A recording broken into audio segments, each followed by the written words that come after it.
My job is to teach you everything I know about decluttering so you can get better and better at it. Welcome to the Peaceful Home and to the Decluttering Challenge. Now, if this is the first video you've seen in this series, the playlist will be linked below. You can go back to day one. This is a challenge for an entire month of decluttering. First of all, I want to encourage you. So many of you have commented and told me what you're doing, told me what your goals are, and I am so impressed.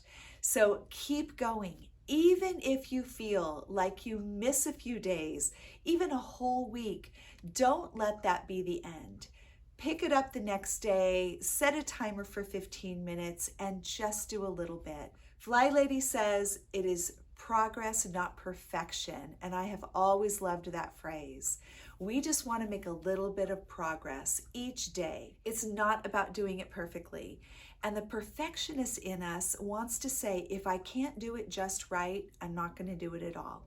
So keep that mantra in your head. Progress, not perfection. Here's 5 practical things that will help you in this challenge. Number 1, organize your paperwork. So if you are a visual person and you're a planner, get a calendar. Just print out one blank page so that you can jot down when you want to do different areas of your home. You can use Post-it notes. I'm trying to keep track of when I'm able to film for you guys. That can be really helpful, but it's not necessary. Now this one I recommend for everyone. This is a tally sheet. My goal is 1,000 items out of my home, so the only way I can know if I've reached my goal is by keeping track. So you want to do tally marks each time something goes into the trash, into the donate bin, or given away. Now, a lot of times I'm literally doing tally marks, and then other times, like my closet, I decluttered my whole closet, counted up everything, it was 28. I just write 28 plus 11, because then my husband got rid of 11 things.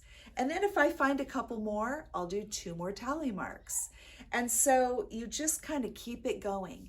Also, this allows you to keep track even if you're jumping around. So I could go into the kitchen tomorrow and pull out a random bowl that I know I don't use anymore, put it in the donate box, and put 1 tally mark under kitchen.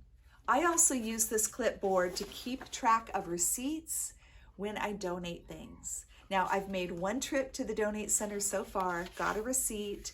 If you don't use receipts for tax purposes, then don't bother. Number 2, get a friend to do the challenge with you. It's always better to use the buddy system. Have a friend that's willing to check in with you every day, or even go to each other's homes and help each other declutter. A pair of outside eyes is crucial. In fact, that is what I do a lot of times when I'm decluttering. For me, I do the same thing everyone does. I really need this. I don't think I can part with it. What if I need it someday? And I need one of my daughters or a friend to sit next to me and go, you don't need that. It's really helpful. You can encourage each other, and if it's your style, even compete against each other if that would help you get the job done. Number 3, consider a no spend month. Now, typically when my focus is a no spend month, I also work on decluttering, but in this case, my goal is decluttering, but I am not going to bring new things into my home. So I have just decided absolutely no thrifting this month, no shopping for anything other than groceries. This is a month for things to go out, not in. Number 4, set a reward. It's so great to have something to look forward to.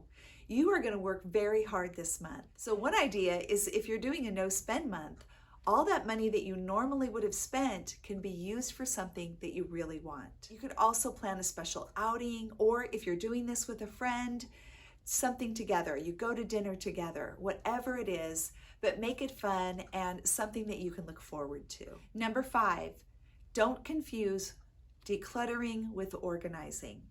The focus this month is decluttering.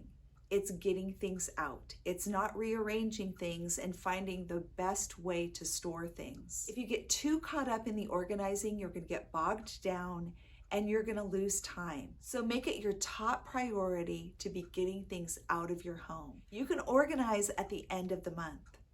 I will show you some videos where you might be doing those together, like a junk drawer, or I want to do my nightstand drawer. And most likely as I declutter it, it's also going to get tidied up too.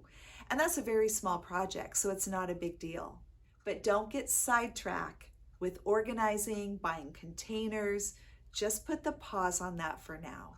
Now I have a checklist that I give to every client, and this has questions that they can ask themselves as they're decluttering, especially if they're doing homework when I'm not there. I did an entire video on these questions you can ask yourself as you're going through the process. There's no reason for me to repeat all this information when I already have a video. So at the end today, you can just click on the link and go directly to it. Thank you so much for joining me today on The Peaceful Home. You're doing a great job. Keep going. And don't forget to check out this video.